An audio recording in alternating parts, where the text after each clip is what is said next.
Hello and welcome to this month's Maggie Moment.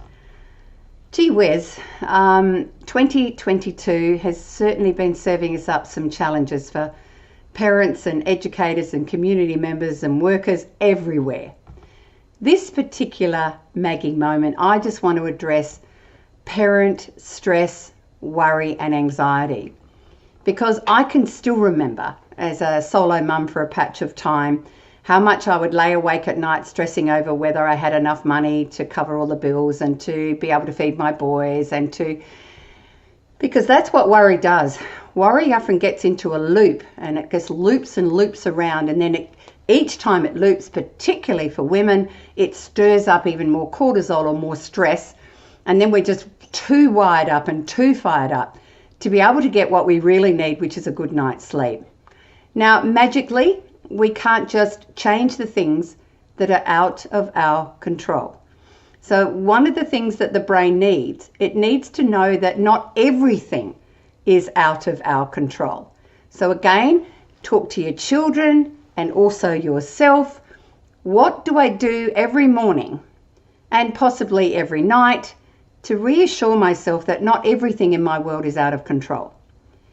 And that is as simple as what I used to do in the midst of the pandemic when I was in lockdown, where it felt like everything was out of control. I would get up in the same order, make myself a cup of tea, I would make my bed, and I would clean my teeth.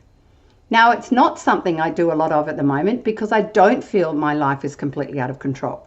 But you need to work out what are the 3 things I do that means my brain says, oh, great, we've sorted that out.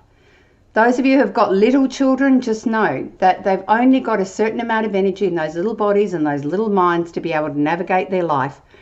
And yes, they are unpredictable, messy, forgetful, noisy, all of those things. But what happens when you don't have much room in your nervous system because of the stress and the worries is that you're more likely to be reactive instead of being able to hold a safe space for your children while they do what is developmentally quite often normal, although quite annoying.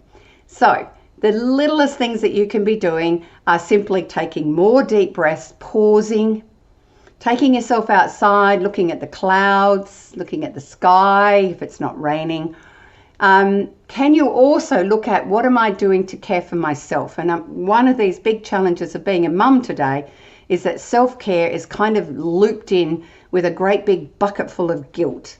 We need you to model to your children, I need to have a quiet moment. I need to sit outside with some peace and quiet if possible. I need to have a rest right now. I need you to go to bed so that I get a good night's sleep and everything will be a bit easier tomorrow.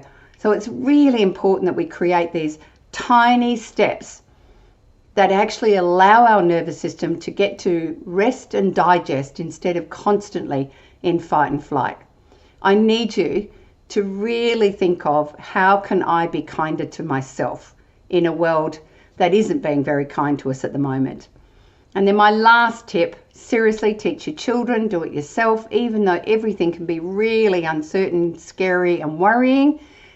Before you fall asleep and the first thing you do in the morning are what are the 3 things I am really grateful for. These are just simple strategies that can help you lower that stress monster that is really gnawing away inside you during our really difficult 2022. And I send you all a really big virtual Maggie hug and a cup of tea and a Tim Tam that you could share with yourself in a quiet moment in your home or your school. And that's all for me this month. Until next month.